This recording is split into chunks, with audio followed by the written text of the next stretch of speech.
Pagtukoy sa maling impormasyon online at epekto ng boto sa estado sa buhay ang ilan sa tinalakay sa GMA Masterclass Eleksyon 2025 Dapat Totoo series sa Pangasinan at Batangas.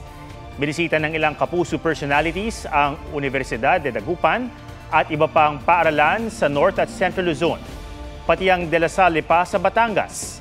Binigang diin sa mga estudyante ang papel ng media bilang tagabantay at taga-usisa ngayong eleksyon. Pati ang responsibilidad ng mga botante na gamitin ng tama ang impormasyong nakukuha, lalo na sa digital media.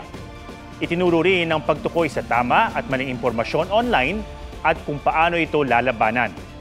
Nagsilbing speaker sa masterclass sina GMA News Online Editor-at-Large at documentarist Howie Severino, GMA Integrated News Reporter Joseph Morong, Integrated News AVP and Deputy Head for Social Media Eileen Perez, Digital Strategy and Innovation Lab Senior Manager Bernice Bukaw, Beauty Queen at Sparkle Artist na si Bea Gomez at ang Sportscaster at Analyst na si Martin Antonio. Nagbigay din ng mensahe ang Senior Vice President at Head ng GMA Integrated News, Regional TV at Synergy na si Oliver Victor B. Amoroso.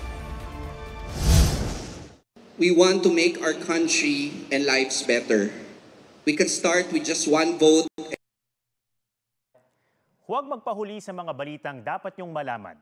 Mag-subscribe na sa GMA Integrated News sa YouTube.